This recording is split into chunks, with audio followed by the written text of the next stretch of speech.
Hello my friends, and welcome back to another video. In today's video we are reviewing the second two meals from our first purple carrot box.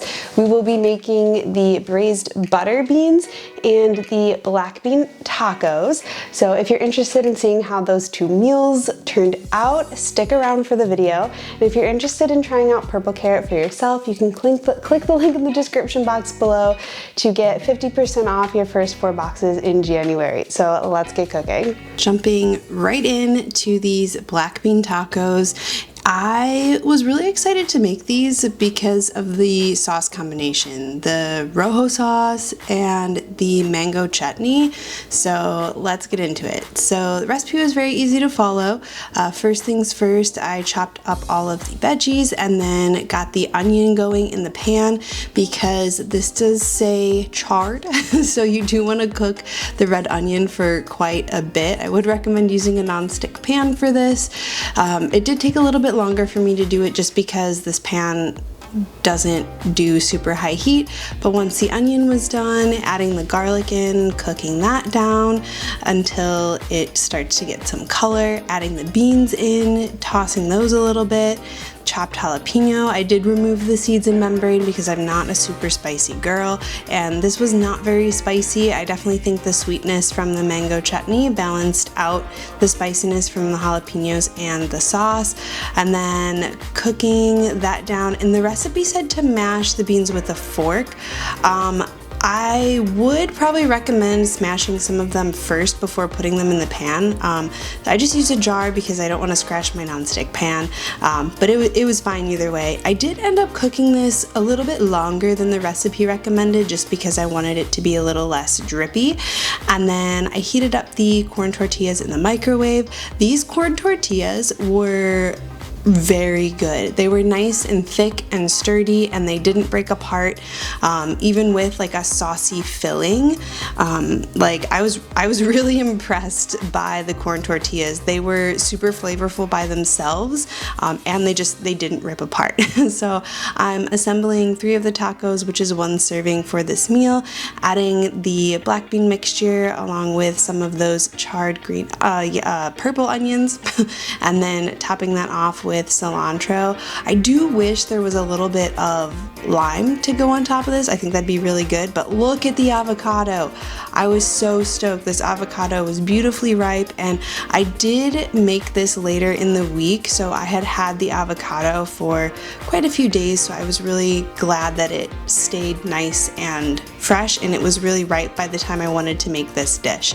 So going into the taste test, it smelled delicious. I was really excited about that, and it looked really pretty. Like I was really enjoying the color combination of like the black beans and then the purple onion and then the green from the avocado and the cilantro, and it just looked really appetizing. I tried to do a close-up, but then my taco fell apart, so sorry about that.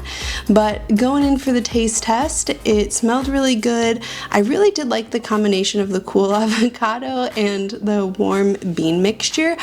It wasn't super spicy. I was surprised, but I was grateful because I'm not super spicy. The mango chutney though, like I'm gonna have to buy some mango chutney and experiment with that. I also think going forward, I'm going to add something sweet into my black beans when I make tacos, because it really was a nice balance, and I think that that's really important when you're making good meals. And like the sauce, man, here we are again, like 10 out of 10 for the sauce. Would definitely make this again. Jumping right into our next meal, the braised butter beans, which is essentially a butter bean curry with green beans and spinach with our adorable cute little can of coconut milk. Just doing a little overview of our ingredients here. Just as before, we're gonna prep everything. I got this like garlic press contraption for Christmas, and I was trying it out. It was kind of hard to use, but it did work, and it wasn't too hard to clean. And then I decided to microplane the ginger just so it was nice and fine, chop the tomato, and I did cut the green beans a little bit smaller. You will need a little bit of oil again for this recipe, and the recipe recommends cooking the garlic and ginger and spices for a little bit in the pan. Just make sure you're constantly stirring it so it doesn't burn. And then we're going in with some water, the coconut milk, the lime leaves, and the tomato.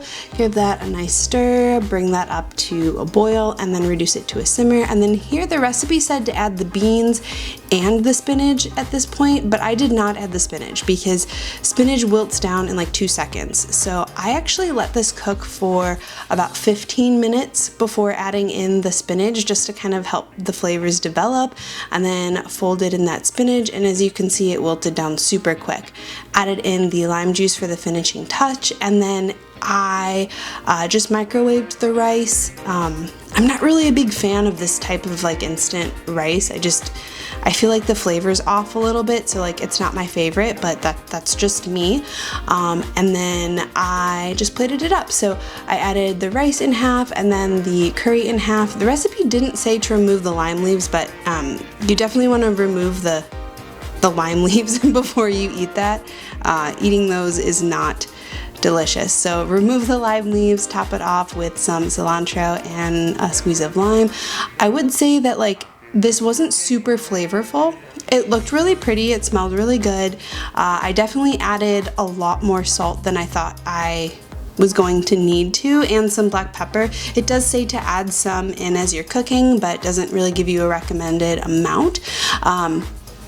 But I probably added at least a half teaspoon of salt to this, and I ended up topping it off with more.